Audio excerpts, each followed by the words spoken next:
BNP এবং জামায়াত তারা এই সংসদের শপথ নিচ্ছেন এবং বিরোধী দলের নেতা হিসেবে শপথ নেবেন জামায়াত আমির ডাক্তার শফিকুর রহমান এবং সরকারি দলের নেতা হিসেবে তারেক রহমান তিনি শপথ নিয়েছেন। এবং বিকেলে আমরা জানি এখানে মন্ত্রী পরিষদের যে শপথ সেটি অনুষ্ঠিত হবে সংসদের দক্ষিণ প্লাজায়।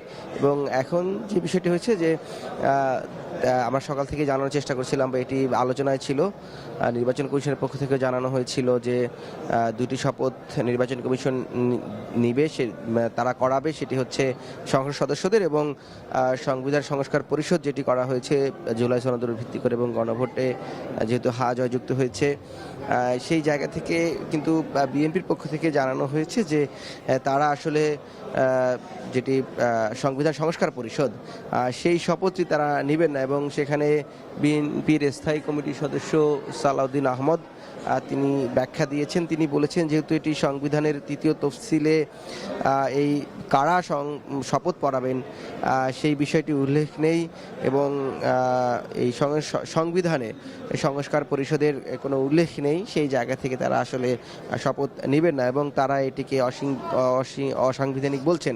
পাশাপাশি সালাউদ্দিন আহমদ এটিও বলছেন যে তারা মূলত সংসদ সদস্য হিসাবে জনগণ তাদেরকে এই সংসদে পাঠিয়েছেন জনপ্রতিনিধি হিসেবে, সংবিধান সংস্কার পরিষদের শপথ নেওয়ার জন্য জনগণ তাদেরকে পাঠায়নি, এই বক্তব্য সালাউদ্দিন আহমদ দিয়েছেন এবং সেজন্যই তারা বলছেন তারা শপথ থেকে বিরত থাকবেন। এবং এটি নিয়ে আমরা কিছুক্ষণ শুনছিলাম যে যেহেতু জামায়াতের তারা আবার বিরোধী দলের আসনে বসতে যাচ্ছে, জামায়াত এইটি নিয়ে প্রশ্ন তুলেছে এবং তারা বলছে যে তারা এটি শপথ নেবেন এবং সেটি নিয়ে আমরা দেখলাম যে আলাদা আলাদাভাবে শপথে একটি কথা হচ্ছে, যদিও ভিতরে এখন শপথ গ্রহণের যে আনুষ্ঠানিকতা সেটি অনেকাংশই শেষ হয়ে গিয়েছে এবং শপথ গ্রহণ আমরা দেখছি যে সেটি চলছিল। সামগ্রিকভাবে এই ছিল অবস্থা, কিন্তু বাহিরের যেহেতু আমরা যেখানে দাঁড়িয়ে আছি যে এই শপথ কক্ষে প্রবেশের যে মুখটি রয়েছে অর্থাৎ মূল ভবন, সেই মূল ভবনের টানেলের এখানে গণমাধ্যম কর্মীরা আছে, অন্যান্য সাংবাদিকরা, গণমাধ্যম কর্মীদের পাশাপাশি আমরা সাধারণ যে নেতাকর্মী রয়েছে যারা সংসদ সদস্যদের এসেছেন তাদেরকেও দেখেছি। সামগ্রিকভাবে এই যে শপথের মধ্য দিয়ে 11তম প্রধানমন্ত্রী হিসেবে তারেক রহমান তিনি প্রধানমন্ত্রী পদ গ্রহণ করবেন এবং 13তম যে সংসদীয় সরকার বাংলাদেশ এর মধ্য দিয়েই পাচ্ছে। এবং এই সংসদ সদস্যরা যখন শপথ নিচ্ছেন, তারা যখন ভিতরে প্রবেশ করছেন, আমরা দেখছি যে তারা তাদের যে প্রতিশ্রুতি সেগুলো বাস্তবায়নের বারবার প্রত্যয় ব্যক্ত করেছেন।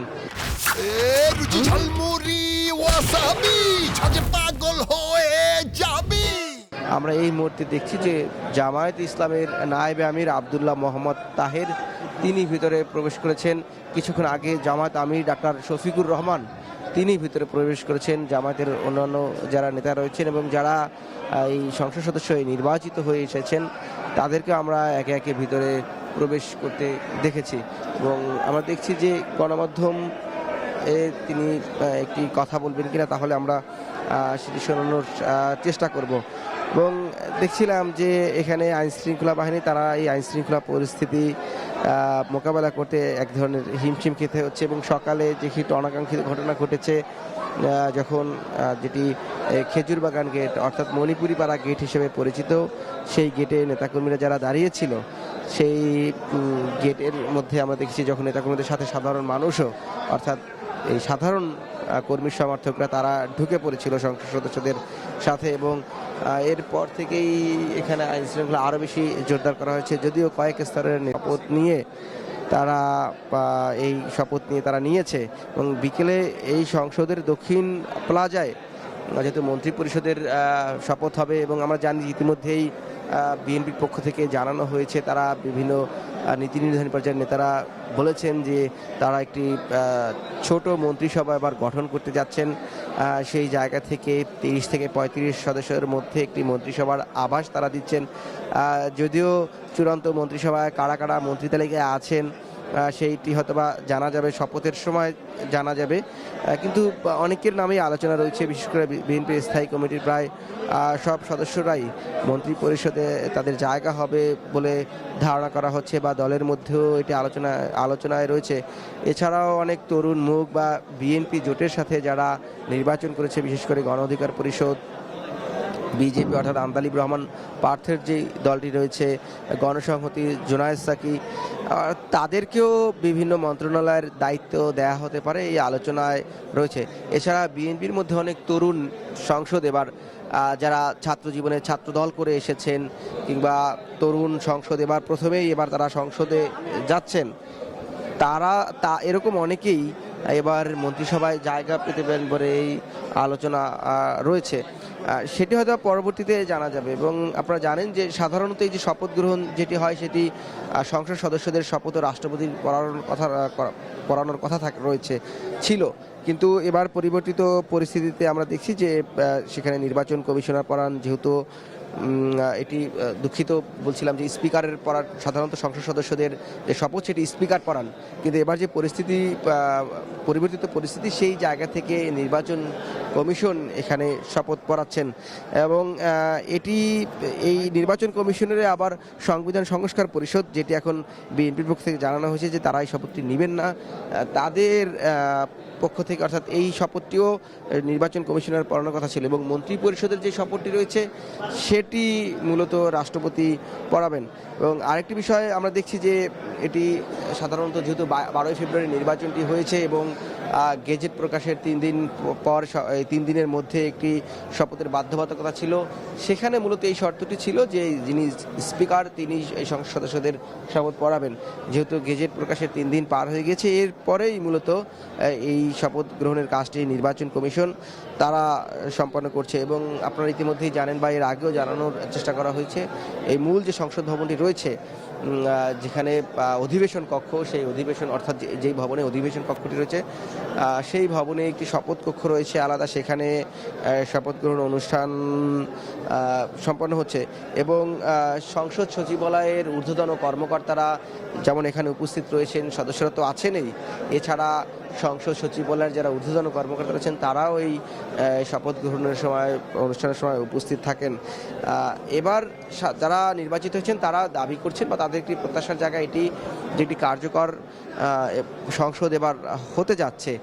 কারণ আমরা দেখছি যে যেটি সরকারি দল এবং বিরোধী দল দুটি দলেই বাংলাদেশের রাজনীতি একসময় দীর্ঘ সময় তারা জোটবদ্ধ হয়ে রাজনীতি করেছে, ফ্যাসিবাদ বিরোধী আন্দোলন করেছে, কিন্তু জুলাই গণ অভ্যুত্থান পরবর্তী সময়ে যেই বাস্তবতা তৈরি হয়েছে রাজনৈতিক, সেখানে এই দুটি দল তারা আলাদাভাবে নিজেদের ধারার যে রাজনীতি তারা সেটি করেছে।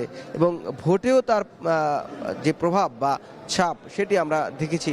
তুমুল প্রতিদ্বন্দ্বিতার মধ্যে হাড্ডাহাড্ডি লড়াই, প্রায় সবগুলো আসনে যদি বলা যায় যে হাড্ডাহাড্ডি লড়াই হয়েছে। যারা জয়ী হয়েছে বা যারা পরাজিত হয়েছে তাদের ভোটের ব্যবধানও খুব অস্বাভাবিক ছিল না অন্যান্যবারের তুলনায়। যে বিষয়গুলো বা চিত্রগুলো দেখা যায় সেই জায়গা থেকে একটি অন্তর্ভুক্তিমূলক সংসদ সদস্য বা সবারই জনগণের প্রত্যাশার একটি চাপ রয়েছে। বিগত 15.5 বছরে যে লুটপাট হয়েছে, অর্থনৈতিক খাতগুলোকে ধ্বংস করে দেওয়া হয়েছে নানানভাবে, সাংবিধানিক প্রতিষ্ঠানগুলো সরকারি প্রতিষ্ঠানগুলোকে রাজনৈতিকীকরণ করা হয়েছিল, সেই জায়গা থেকে সাধারণ মানুষের একটা বড় প্রত্যাশা এখন যারা সংসদ সদস্য নির্বাচিত হয়েছেন তাদের কাছে রয়েছে। সেই প্রত্যাশা অনুযায়ী যারা এবার সংসদ সদস্য নির্বাচিত হয়েছেন তারা বলছেন যে তারা তাদের সর্বোচ্চ এটুকু দিয়ে কাজ করবেন। এবং যেটি বলছিলাম যে বিএনপি জামাত তারা সরকারি দল বিরোধী দল যেমন হচ্ছে, কিন্তু এই দলটি দীর্ঘ 15.5 বছরের আগে থেকেও তারা দীর্ঘ সময় জোটবদ্ধ রাজনীতি করেছে। সেই জায়গায় এবার সম্পর্কটি কেমন হবে সরকারি বিরোধী দলের জায়গাটি, তারা দুই পক্ষই বলছে যে তারা একটি কার্যকর সংসদ আসলে করতে চান, যেই সংসদ দেশের কল্যাণে কাজ করবে বা সাধারণ মানুষের কল্যাণে কাজ করবে এবং আইন প্রণেতা যারা হয়েছেন তারা দায়িত্বশীল ভূমিকা পালন করবে বলে এটি তাদের কাছে একটি প্রত্যাশা বা বিশ্বাসের জায়গা।